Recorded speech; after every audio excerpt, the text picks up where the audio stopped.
ఉమ్మడి ఖమ్మం జిల్లాలో పంచాయతీ ఎన్నికల నిర్వహణకు ఏర్పాట్లు చేస్తున్నారు అధికారులు. ఖమ్మంలో 577 జీపీలు, 5266 వార్డులు, 288 ఎంపీటీసీ స్థానాలు, 20 జెడ్పీటీసీ స్థానాలకు ఎన్నికలు జరగనున్నాయి. భద్రాద్రి కొత్తగూడెం జిల్లాలో 481 పంచాయతీలు ఉండగా 479 స్థానాల్లో ఎన్నికలకు ఏర్పాట్లు చేస్తున్నారు అధికారులు. మరో 2 గ్రామాల్లో ఎన్నికలపై సందిగ్ధ నెలకొంది. జిల్లా వ్యాప్తంగా 4264 పోలింగ్ కేంద్రాలను గుర్తించారు. ఇక 3 దశల్లో ఈ ఎన్నికలు నిర్వహించేందుకు అన్ని సిద్ధం చేస్తున్నారు అధికారులు.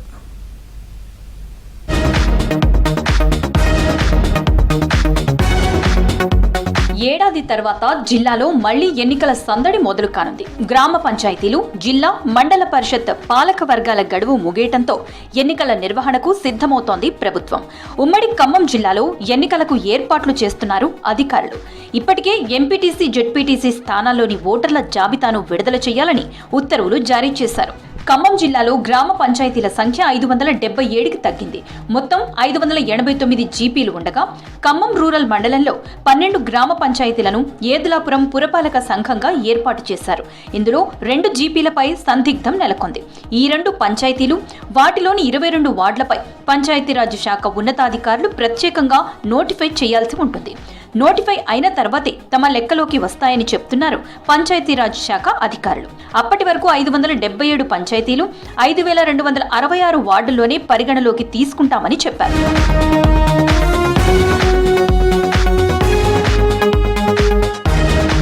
జిల్లాలో 288 ఎంపీటీసీ స్థానాలు, 20 జెడ్పీటీసీ స్థానాలకు ఎన్నికలు నిర్వహించనున్నారు అధికారులు.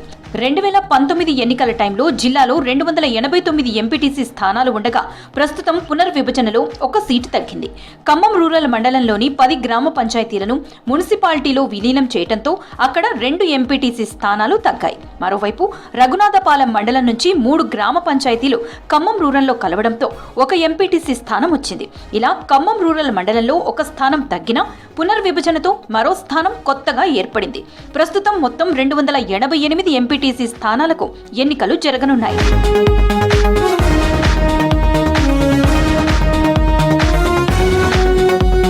ఇక భద్రాద్రి కొత్తగూడెం జిల్లాలో 481 పంచాయతీలుండగా 479 స్థానాల్లో ఎన్నికలకు ఏర్పాట్లు జరుగుతున్నాయి.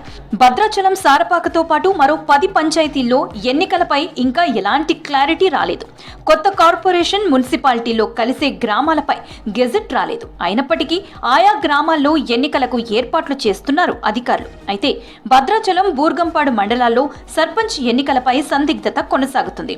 ఇక 236 ఎంపీటీసీ, 22 జెడ్పీటీసీ స్థానాలకు ఎన్నికలు నిర్వహించేందుకు అన్ని సిద్ధం చేస్తున్నారు.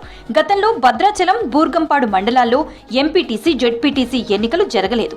ఈసారి అక్కడ కూడా ఎన్నికలు పెట్టేందుకు ఏర్పాట్లు కొనసాగుతున్నాయి.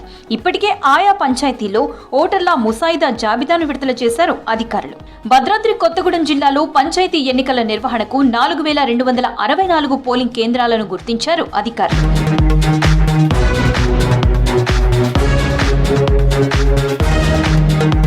6,33,947 మంది ఓటర్లు ఓటు హక్కు వినియోగించుకోనున్నారు. ఇప్పటికే ఎన్నికల సంఘం ఎన్నికల గుర్తులను సెలెక్ట్ చేసింది. జిల్లా పంచాయతీ అధికారులకు హ్యాండ్ బుక్స్ కూడా వచ్చేశాయి. పోలింగ్ సిబ్బంది నియామకంపై ఆఫీసర్లు ఫోకస్ పెట్టారు. 3 దశల్లో ఎన్నికలు నిర్వహించేందుకు జిల్లా ఆఫీసర్లు ప్రభుత్వానికి ప్రతిపాదనలు పంపారు. కానీ 2 దశల్లోనే నిర్వహించేలా ప్రభుత్వం ఆలోచన చేస్తుందనే సమాచారంతో అందుకు అవసరమైన ఏర్పాట్లలో నిమగ్నమయ్యారు అధికారులు.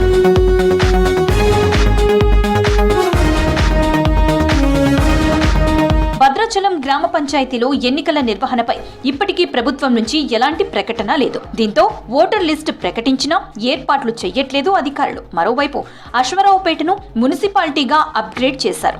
అశ్వరావుపేటతో పాటు పేరాయిగూడెం, గుర్రాల చెరువు పంచాయతీలు మున్సిపాలిటీలో భాగమయ్యాయి. కానీ గెజెట్ రిలీజ్ కాలేదు. దీంతో ఆయా పంచాయతీల్లో ఎన్నికలపై క్లారిటీ రావాల్సి ఉంది.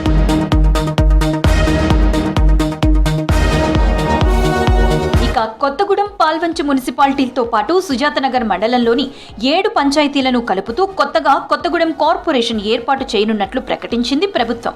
కానీ కార్పొరేషన్ ఏర్పాటుపై కూడా ఎటువంటి గెజెట్ రిలీజ్ కాలేదు. దీంతో సుజాతనగర్ మండలంలోని 7 పంచాయతీల్లో ఎన్నికలు ఉంటాయా లేదా అనే దానిపై సందిగ్ధత నెలకొంది. పంచాయతీ ఎన్నికల్లో పోటీ చేసేందుకు ప్రయత్నాలు మొదలుపెట్టారు లోకల్ లీడర్లు.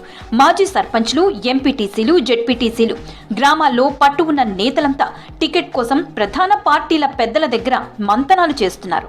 అయితే సీనియర్ నాయకులకు పార్టీలో అవకాశం ఇవ్వాలంటున్నారు కార్యకర్తలు.